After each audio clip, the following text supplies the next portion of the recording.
Mama's milk, the milk that means more.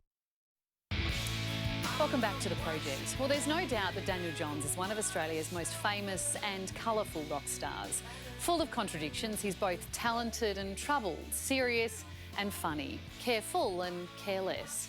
And a year that has mirrored those contradictions, the man who hates interviews is ready to open up.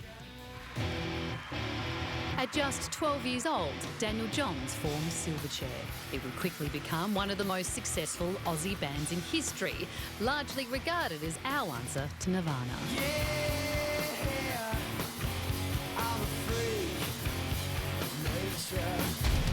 But that success came at a cost, suffering with severe anxiety, addiction, anorexia and reactive arthritis. Daniel eventually made the hard call to walk away from the band. I won't even get Silverchair back together for $1 million with a gun to my head. Now a new exhibition, Past, Present and Future Never, is showcasing the last 30 years of Daniel's incredible career and forcing the famously future-focused frontman to confront his past. What age is that kid? I would say 17. Is he happy? I think so. Yeah, I think so. Since leaving Silverchair, his relationships with his bandmates and the media have been tumultuous at best, leading Daniel to all but retreat from public life. Until now. It's good to see you. I find it interesting that we are here surrounded by all this stuff, because when we chatted, I think last time you were saying you can't even keep the Silverchair stuff in your house because it brings up so much emotion, and here we are literally wall to wall surrounded by it. Yeah. What changed? Firstly, it's not my house, it's not where I reside, so I can visit it. I'm always happy to revisit memories, Yep. but I don't want to live in it. But yeah, almost makes me teary, hey. Why does it make you teary? Oh, it's just, you know, memories. Memories, can I say You can say whatever you memories you up? Yeah. Yeah. Like that, for example, it was the Melbourne Big Day Out, and I remember that being like, holy I think we're the Beatles. It's really confronting, but it's really, really quite beautiful, because it also shows I've grown so much that all of this stuff, I can see that I'm really uncomfortable. All of it. Yeah, I've thought a lot since we spoke last time about just what life was like for you during that time, and it's just sat with me, maybe because I've got a 15-year-old as well, but it's just sat with me that what that has set you up with for life. Well, yeah, I'm trying not to think like that anymore. I'm trying to not go, oh, that's why I'm weird, because of this. Because it's not a great excuse. Now I'm trying to look at it with an element of pride. I guess this is, I wanted to say legacy, but that feels really, but yeah, this is why I do what I do, because I do want to leave a mark. Daniel oscillates between the highest of highs and the lowest of lows. And while he may be revisiting his past, his latest album, Future Never, is all about moving forward. It's already his most successful solo project to date and his first solo #1, news he found out while in rehab.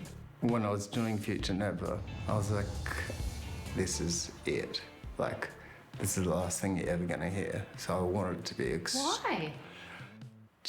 I still don't know if I was just being conceptual or whether I thought I've had enough. Yeah. And lyrically in the record, there's a lot of I'm saying goodbye. If this is the last thing that I'm ever going to do, I want people to know what my overwhelming message is. I always just assumed that the music should speak for itself, which is why I find interviews hard, because I've already answered everything in the music. It's already answered, and I couldn't articulate it better sitting even with you. Yeah. And I think we get on pretty well. Yeah. But it's really hard to talk about what I want to talk about. I'm better if I shroud my feelings in metaphors. But now that it's out there and gone so well, do you feel like this is the last goodbye? Well, it's kind of hard to top.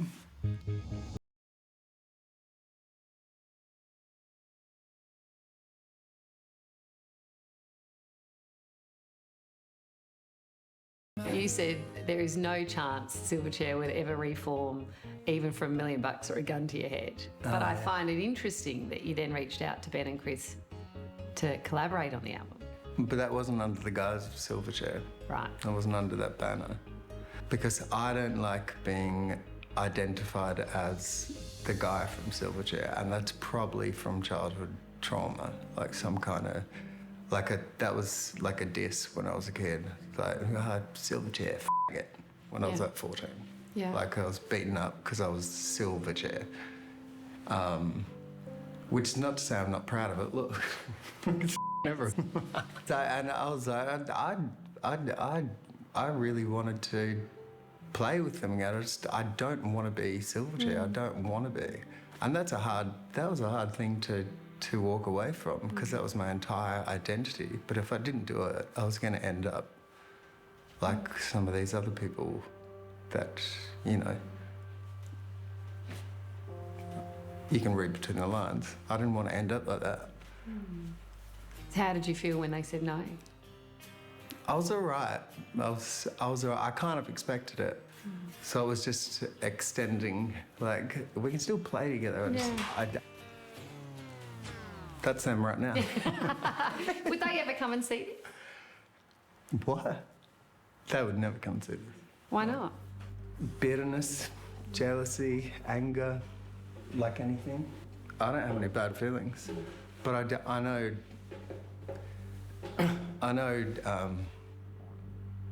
bitterness, and I know jealousy when I see it, because I've seen it my whole life.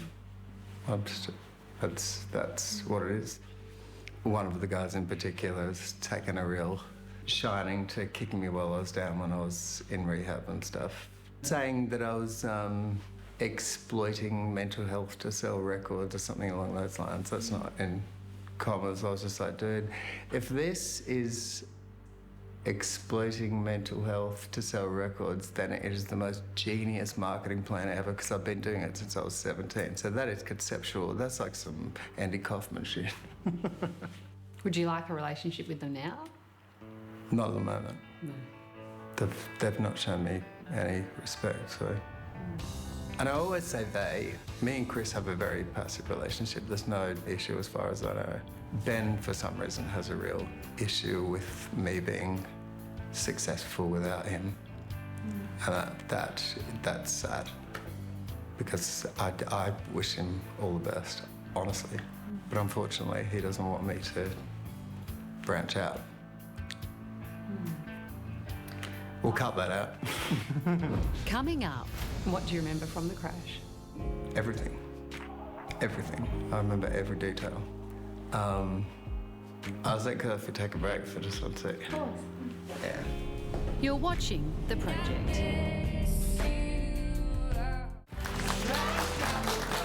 Welcome back to The Project. Before the break, we heard Daniel Johns reflecting on his past, and now he's ready to open up about the event that almost destroyed his future. Last time we caught up, I felt like you even said you were in a good place. And then when we were due to catch up again, a lot had happened in that time. What happened for you when you were making this album?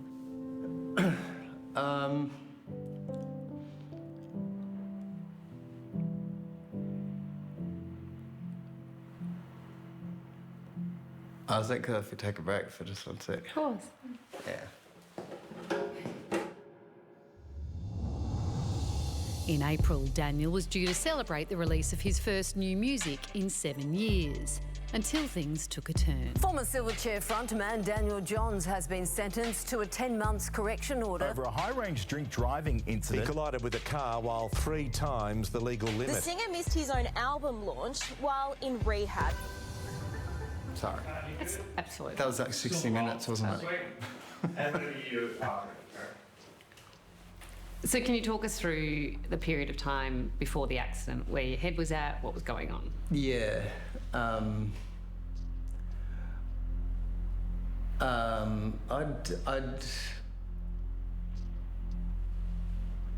I always struggle with my mental health when I'm entrenched in making a record. It's just something that happens. I tend to spiral into self-doubt. And with Future Never, if it was the last thing people were ever going to hear, it needed to be a masterpiece in my head. And I'm not sure if a masterpiece exists. And it's not by design, but a lot of my favourite artists have, in some way or another, been self-destructive. And I'm not trying to mimic that. I'm not trying to mirror that. You're not? No. I want to be the antithesis of that. I want to be productive.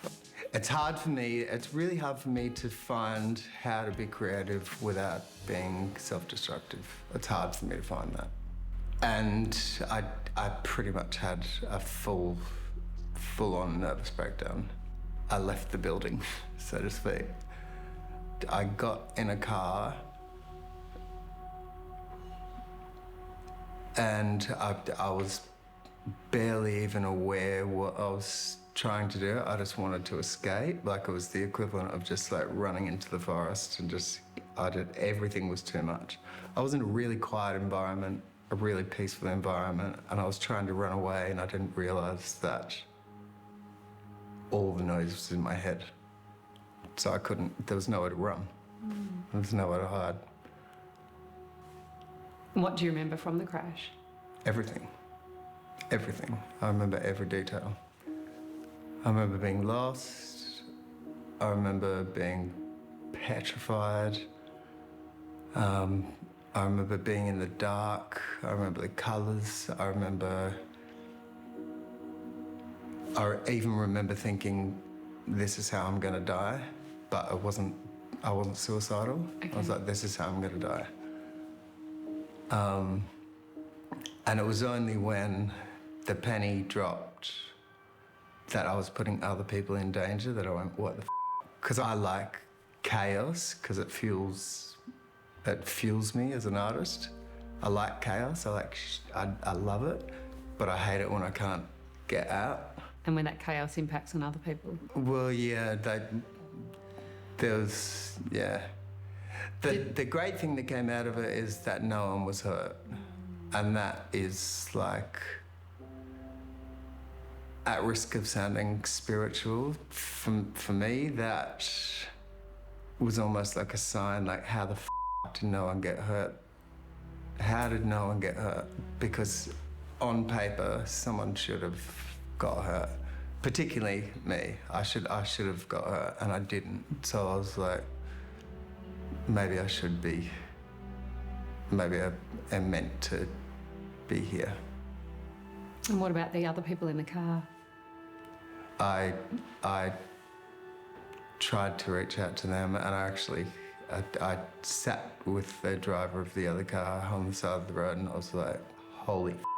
Like my whole life just flashed before my eyes, and I think I had a cigarette with them. But you've reached out to them since, but not heard anything? I tried to reach out to them and make amends and said sorry, and I said more than sorry, but I was just so grateful, because if someone had been hurt, I think I probably would have killed myself, because I can't live with that. I am a good person. I couldn't live with that. If I was hurt, I'd be like, well, I would take that on the chin. But if I hurt someone else, I would not be able to live with myself. And that's when you took yourself to rehab? Pretty much immediately. Yeah. I didn't go to rehab for alcohol. I went to rehab. It's like, I need help. My brain is crazy. Like, I couldn't tell what was real.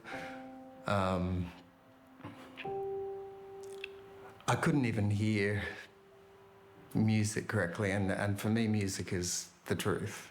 So if I can't hear music correctly, if I can't hear sound accurately, I lose my compass of what is real.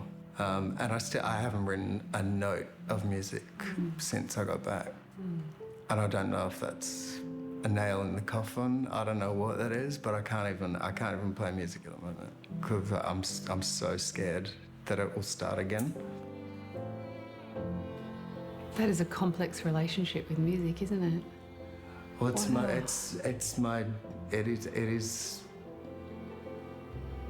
my God. That's the equivalent of God to me. Music, like I feel connected to the universe when I write music, and sometimes the universe is cruel, so I don't want to be connected to that. So you came out of rehab in a better place? I did, but I can't write music. Yeah. I will. I know that I need to figure out who I am without music for a sec. Wow.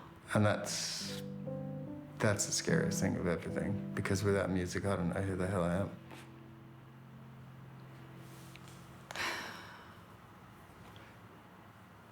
You're trying to make me cry.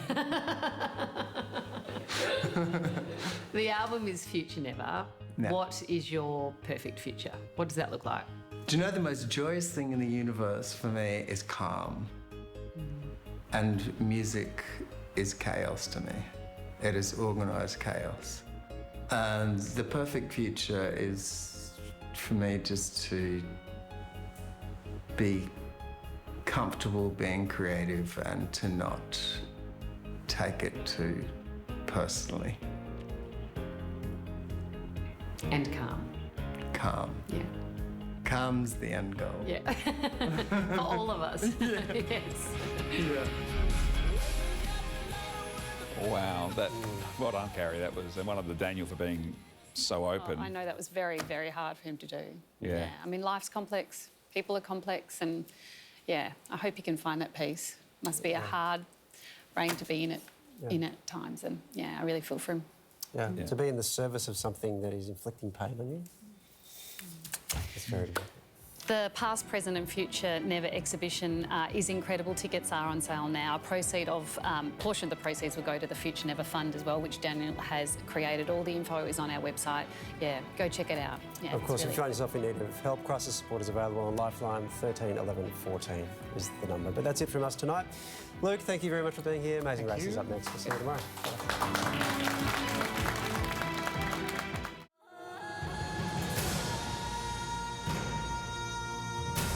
This is Chef Shower, known as the Blue Pearl of Morocco. A gorgeous city with cobalt-stained streets set amid the majestic Rift Mountains.